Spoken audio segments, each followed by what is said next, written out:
오늘 우리에게 주시는 하나님의 말씀은 전도서 12장 1절로 2절까지의 말씀입니다. 두 절의 말씀을 함께 봉독하도록 하겠습니다. 전도서 12장 1절과 2절의 말씀입니다. 함께 봅니다. 시작.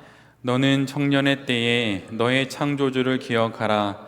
곧 공고한 날이 이르기 전에 나는 아무 낙이 없다고 할 해들이 가깝기 전에 해와 빛과 달과 별들이 어둡기 전에 비 뒤에 구름이 다시 일어나기 전에 그리하라. 아멘. 오늘은 전도서 12장의 말씀을 갖고 끝에서 새롭게 시작하는 사업이라는 제목으로 함께 하나님 말씀을 나누도록 하겠습니다. 오늘 우리 모두는 전도서의 마지막 본문을 대하고 있습니다. 마치 야구에서 마지막 마무리 투수를 만나는 것처럼 또 승부차기의 마지막 키커가 된 것과 같은 마음으로 오늘 본문을 보게 됩니다. 12장으로 되어 있는 전도서 그 말씀은 우리 모두를 1장부터 11장까지 우리의 헛된 희망을 계속 지적해 왔습니다. 출생이라고 하는 시작점과 또 죽음이라고 하는 끝점 그 사이에 사는 우리의 인생이 비록 말로는 우리의 인생이라고 말은 하지만 결코 우리의 손에 달려있지 않음을 기억하라고 전도자는 계속 이야기해 주었습니다. 세상은 내 손으로 모든 것을 얻을 수 있다고 노력을 하면 된다고 그렇게 말하지만 전도서는 1장부터 차근차근 마치 도장 깨기를 하듯 우리의 그 모든 기대를 하나씩 무너뜨립니다. 그러면서 다음과 같은 결론을 우리 모두에게 제시하죠. 자신의 유한함을 잊지 말아라. 너를 창조하신 그리고 또한 너를 데려가실 하나님을 경외하면서 이 땅에 그 유한한 삶을 살아가거라 이렇게 말해주고 있습니다. 이 땅에 있는 그 무엇, 그 어느 것 하나도 영원하지 않다는 것을 인정하라고 우리 모두에게 말합니다. 그리고 그것을 알아야 한다고 우리 모두에게 이야기해 주고 있지요. 한번 그래서 마지막으로 사는 이 인생의 유한함과 그 유한한 인생의 불예측성을 받아들이라고 전도자는 우리 모두에게 이야기합니다. 그리고 인생의 끝이 있다는 사실을 반드시 똑똑히 기필코 기억하고 하나님이 주신 지금의 이 일상을 선물처럼 기쁘게 받아서 누리라고 전도자는 우리 모두에게 이야기를 합니다. 아직은 젊고 죽음의 날이 언제인지 모르니 시간을 두고 나중에 아니면 죽음을 바로 코앞에 둔 그 순간에 이 모든 것을 기억할 것이 아니라 지금 여기서 아직 생명의 기운이 내게 남아있는 그때에 이 사실을 기억하라고 우리 모두에게 말하고 있습니다. 늙어서 삶의 그늘이 깊게 드리워진 그때가 되어서야 뒤늦게 하나님을 기억하지 말고 삶의 태양이 높이 떠있는 그 젊을 때 여전히 생명의 기운이 한참일 때 하나님을 기억하라고 전도자는 우리 모두에게 말해주고 있습니다. 그렇다면 전도자는 1장부터 11장까지 전도서의 전체라고 말해도 무방할 그 많은 분량에 걸쳐서 왜 이런 말을 하는 것일까요? 그것은 그럴 때에만이 비로소 지금 우리가 살고 있는 이 삶을 새롭게 살 수 있고 의미 있게 살아갈 수 있기 때문입니다. 몇 번 전도서를 설교하면서 말씀드렸듯이 주님은 나의 최고봉을 쓴 오스왈드 챔버스는 40이 조금 넘은 나이에 소천합니다. 그런데 죽음을 앞둔 그때 전쟁터 한가운데 그 자이툰이라고 하는 지역에 머물면서 그는 소천하기 이준 전까지 혼신의 힘을 다해 설교를 했습니다. 근데 그 말씀의 본문이 바로 전도서였어요. 그리고 그가 전도서에서 궁극적으로 말하고 싶었던 그 설교의 핵심은 바로 이 문장입니다. 모든 인생은 하나님의 구속을 떠나서는 살 가치가 없습니다. 그 어떤 인생도 하나님의 구속, 하나님의 구원하심, 그분의 붙잡으심을 떠나서는 아무런 의미를 갖지 못한다는 것입니다. 아무리 돈이 많아도, 아무리 권력을 가져도, 아니 이 세상 전부를 가져도 하나님의 구속에 붙들리지 않은 그 인생은 아무런 가치가 없다는 것입니다. 그러기에 이것을 가장 귀한 것으로 알고 하나님의 구속하심과 하나님의 붙잡으심, 그것을 기억하면서 지금 이 생명의 시간이 있는 이 때를 살아가라는 것입니다. 이제는 은퇴하신 청파교회 김기석 목사님의 아버님은 평생토록 농사를 지셨습니다.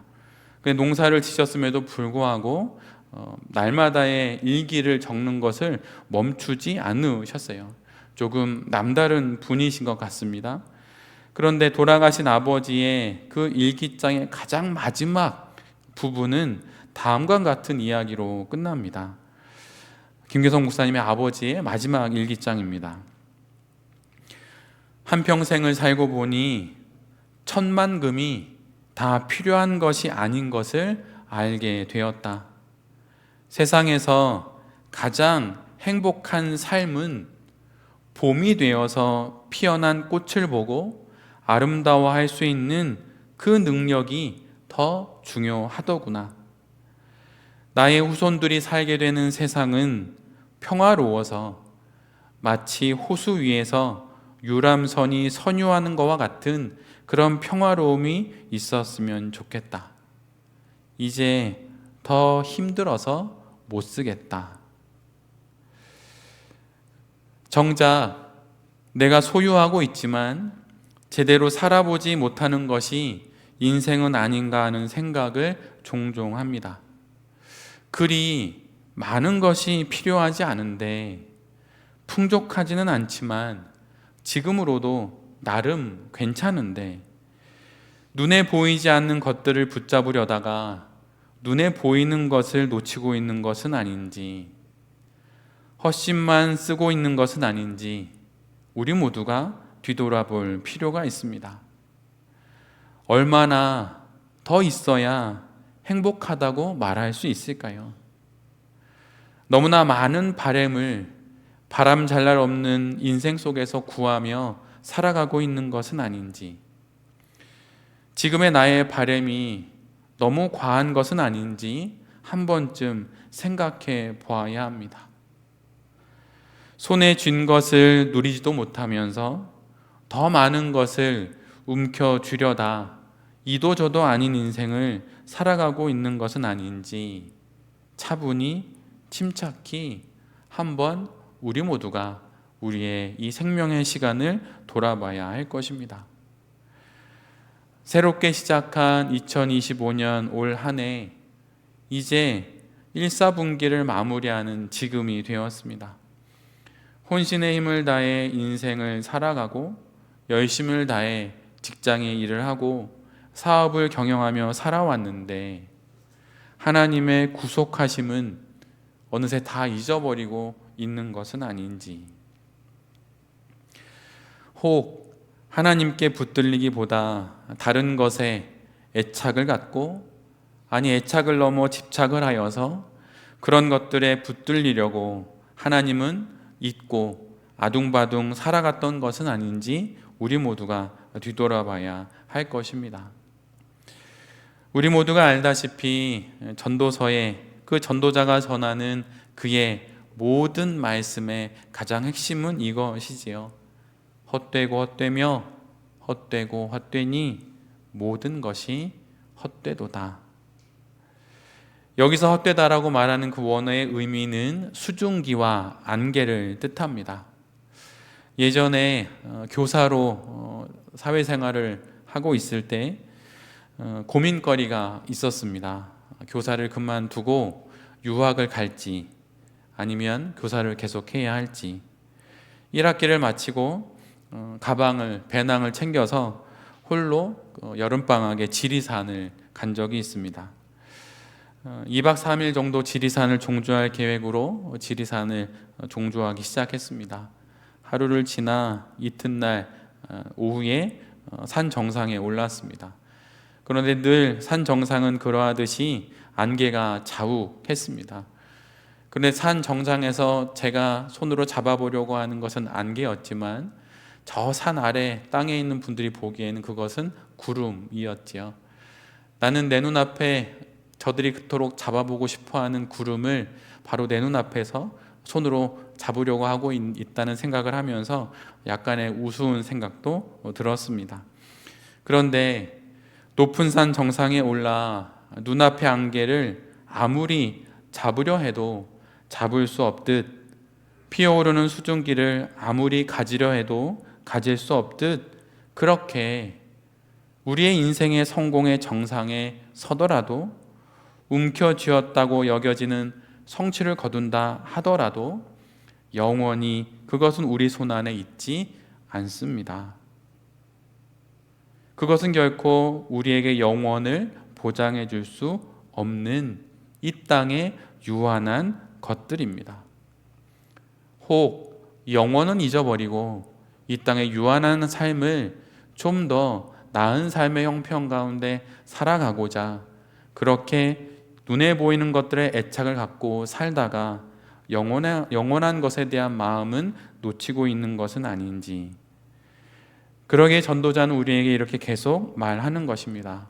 창조주를 기억하여라. 너를 지으신 분, 신이신 하나님, 그분만이 우리의 인생의 유일하고 영원한 희망이 되신다. 창조주이신 그 하나님께 구속될 때만이 우리가 세상에 붙들리지 않을 수 있습니다. 우리가 하나님께, 영원하신 그분께, 그분의 구속하심으로 붙들릴 때만이 이 땅의 유한한 것들, 그것들에 붙들리지 않게 되는 것입니다. 하나님께 붙들릴 때 돈에 붙들리지 않습니다. 하나님께 붙들리지 않으니 분별이 안 되고 또한 다룰 수 없는 것이죠. 요한복음 8장 14절은 제가 개인적으로 되게 좋아하는 말씀입니다. 그 말씀은 이 말씀이에요. 예수께서 대답하여 이르시되 내가 나를 위하여 증언하여도 내 증언은 참되다. 왜냐하면 나는 내가 어디서 오며 어디로 가는지를 알기 때문이다. 예수님의 말씀, 그분의 증언이 모두 참된 이유가 있습니다. 그것은 그분이 어디에서 와서 어디로 가는지를 알고 계시기 때문이지요. 자신의 시작과 자신의 마지막을 알기에 그 사이에 주어진 시간 속에서 하는 그의 모든 말들이 참된 말이 되고 진리가 되는 것입니다. 오직 어디에서 와서 어디로 가는지 아는 자만이 그 사이에 주어진 인생을 참되게 살아갈 수 있는 것입니다.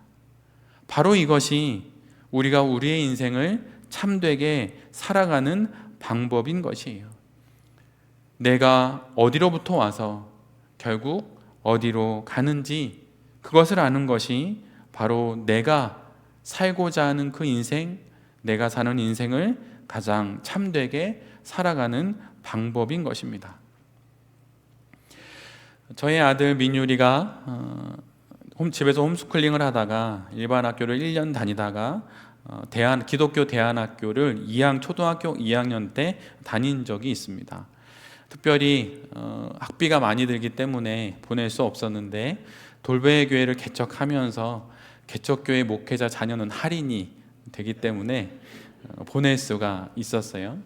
그런데 거기에 한 2년 정도 보내다가 더 이상 보내지는 않았는데 여러 사정도 있고 코로나도 다가와서 보내지 않게 되었는데, 민율이가 초등학교 2학년부터 3학년까지 2년 동안 배운 게 뭐냐라고 물어보기도 하고, 또 아이가 이제 하는 걸 보면서 뭘 배웠는지를 이렇게 확인해 본 적이 있습니다. 그런데 저한테는 적지 않은 그 아이의 등록금을 내고 남자 아들인 민율이가 배운 것은 딱 하나인데 바느질을 배워왔습니다.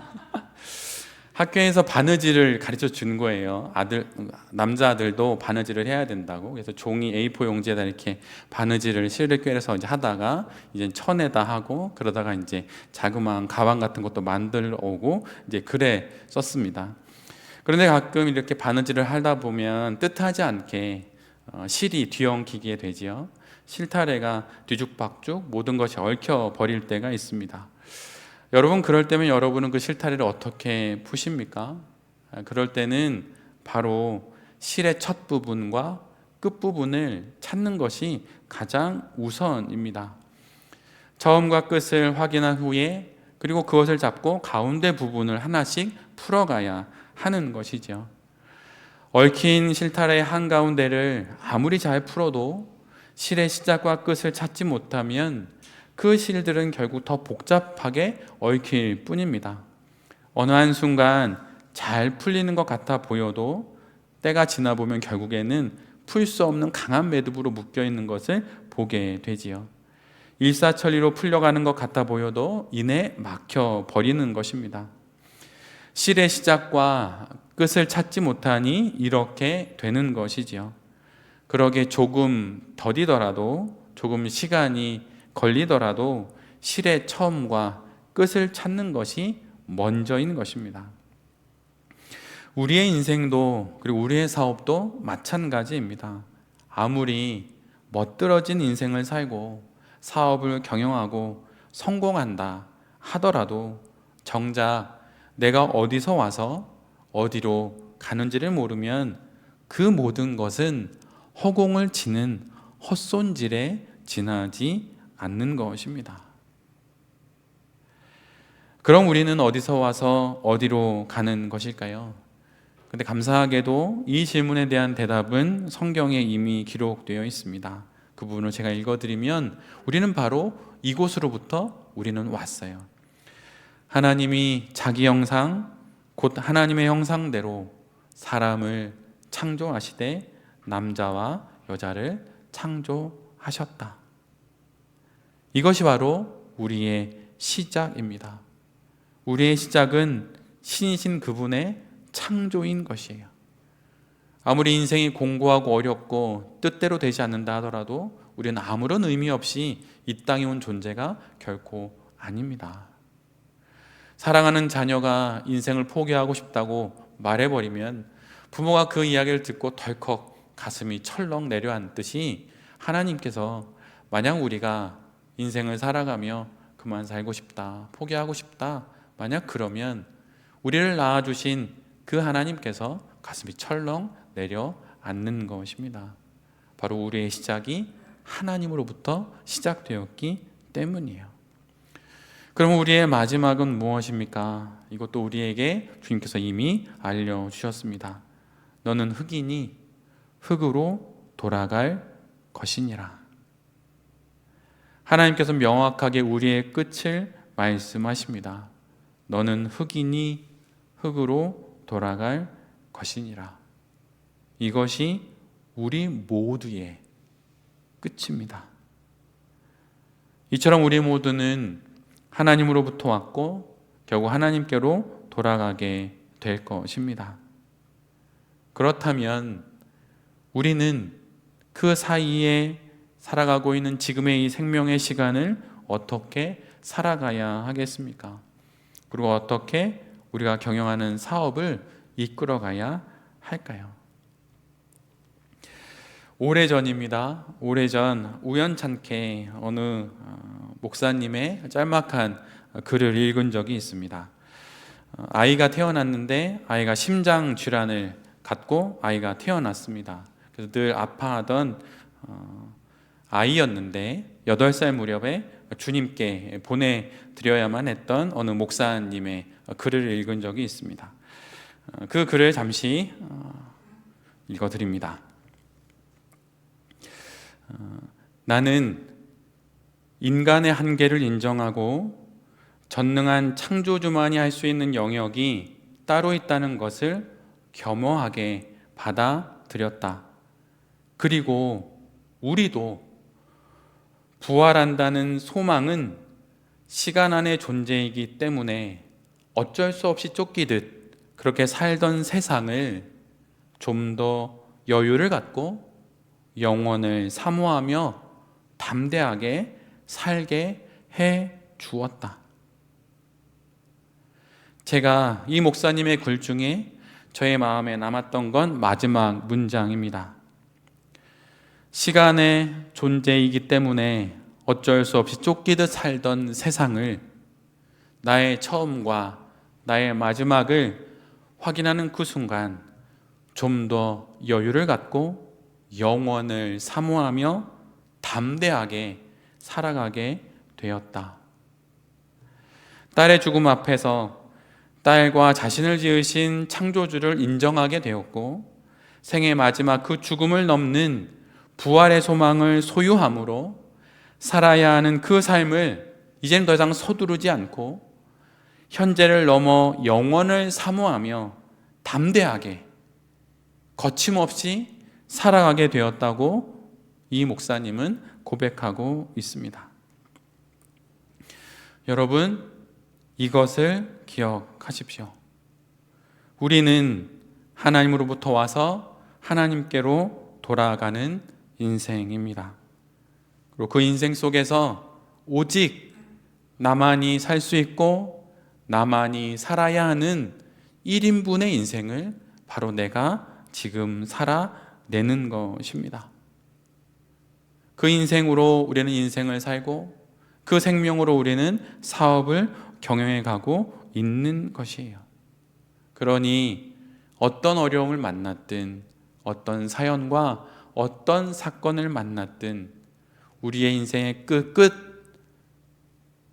영혼에 이르게 되는 인생의 그 끝을 다시 한번 확인하면서 새롭게, 날마다 새롭게 이 생명의 시간을 살아가고 사업을 새롭게 시작하게 되는 여기 계신 모든 대표님들이 되실 수 있기를 간절히 바랍니다. 인생의 마지막이 있음을 알고 지금을 기뻐하면서 지금을 누리면서 그렇게 전도자의 이 충고처럼 하나님을 바라보며 끝을 확인하고 새롭게 사업을 시작하게 되시는 여기 계신 모든 대표님들과 또 이 말씀을 전하는 제 자신이 될 수 있기를 간절히 기도드립니다. 아멘.